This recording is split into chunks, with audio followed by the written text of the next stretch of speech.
So Estes, my son got a job at FedEx Ground. Yeah. And he's been working there for a few weeks. Well, yesterday he came home had crutches. Oh, no. Yeah, he dropped a 140-pound package on his foot. Are you serious? Yeah. Did it break his bones? Well, this is where I get frustrated. So I said, did they break your foot? I don't know.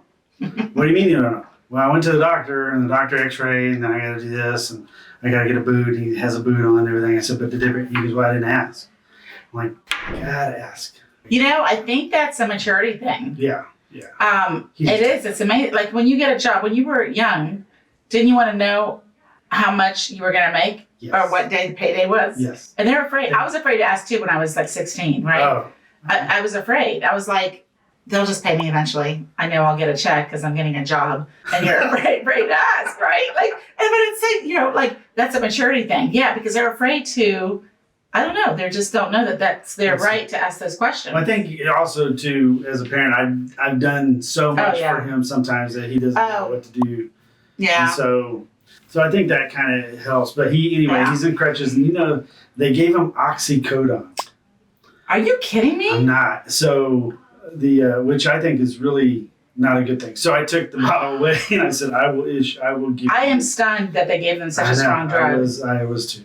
Wow. So anyway, beware of the oxy stuff. I'm so glad that you're close to your, because that's just scary. Yeah. So wow. He was like, because I told him, I trust you, but I'm going to take this medicine. He was like, well, that's not trust. And I'm like, well, no, it's love. It's called love.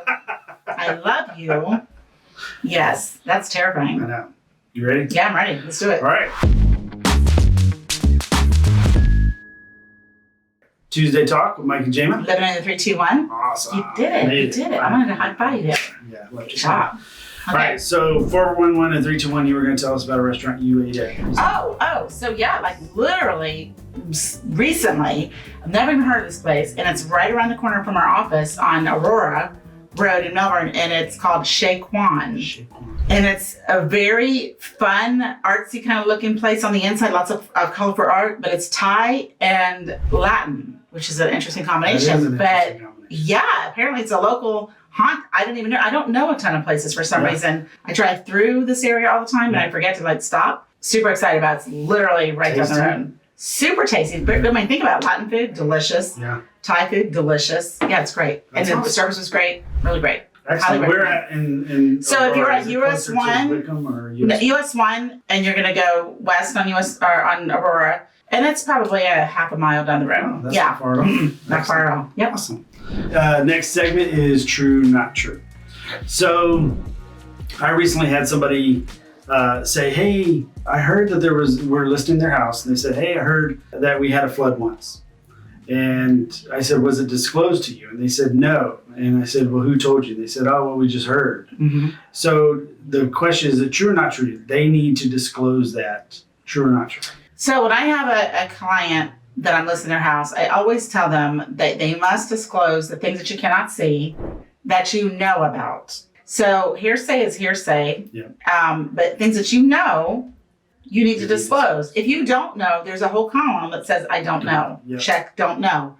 If you know that you know, disclose. Whether you live there or not, disclose. Because, some people buy a house and it's it's a house that they never lived in, right? And they want to say, I don't know anything because I never lived in this house. Right. But, they've had 3 slab leaks that they've had repaired as they had it as a rental. They put on, they've done new kitchen, whatever. They do know. They know things about their house. They know. Yeah. You need to disclose that because it can come back 5 years. People can come back to you and sue you if you don't disclose. But if you don't know, you really don't know. If it's hearsay, it's hearsay. Right. And that's what I was going to say. If you know, put yes. If you don't know, put don't know. Right. Yep, I agree. Awesome. Excellent. So next 7 things to ask yourself. If I wanted to put my property into a trust, does that affect my homestead? Great question. Actually, this just came up recently. So a lot of people, I didn't know this, so I was really kind of excited about that question. Why did you ask it?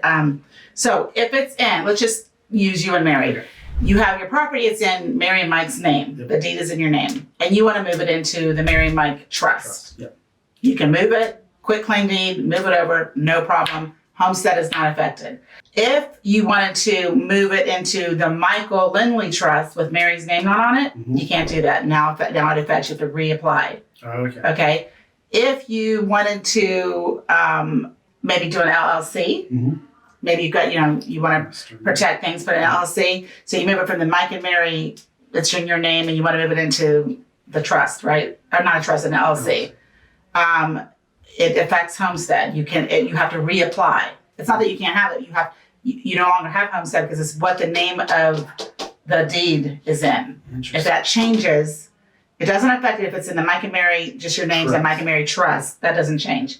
But if you change it into an LLC, definitely you have to reapply. Interesting. Good to know. Yeah. That is good to know. So you can do it, you just have to reapply. Yeah, because we are thinking about putting our house in trust. And that's okay. But as long as it's your both names, like the way it is in the deed, right, then you're fine. Excellent. Awesome. Yep. So let's go with some Teddy Roosevelt motivation. Yeah. Did you see the Netflix special on the Roosevelts? Yeah. So good. It's like a Ken Burnsy kind of. Oh yeah. Super duper good. Was it Teddy and then Franklin? It's so good. So good. Yeah. Is it on Netflix right now? I think it is. Okay. Yeah. Well, so he has a quote saying, "Comparison is the thief of joy." I see that really with kids today. It seems like kids are comparing themselves with a lot of people, and then they get down and depressed or what have you. But I didn't really think that, because like in our business with real estate agents, there's 50 million real estate agents in Brevard County. Yep. If I tried to compare myself to those folks, it would just. Well, I think with social media, everybody puts their highlight reel on social media, right? And this is why with kids, I think it's even more so than we all as kids did the same thing. If I was only a better tan, if I was only whatever, all the stupid things, right? Yeah.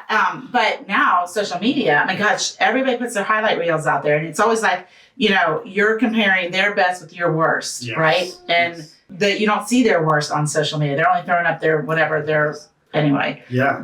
Totally. Yeah. Yeah, it's definitely a thief of joy. That's interesting. Yep. Yeah. I didn't look at it that way with the social media. Excellent. Yep. Awesome. Well, this is Tuesday Talk with Mike and Jama. Living in the 321. Y'all have a great week.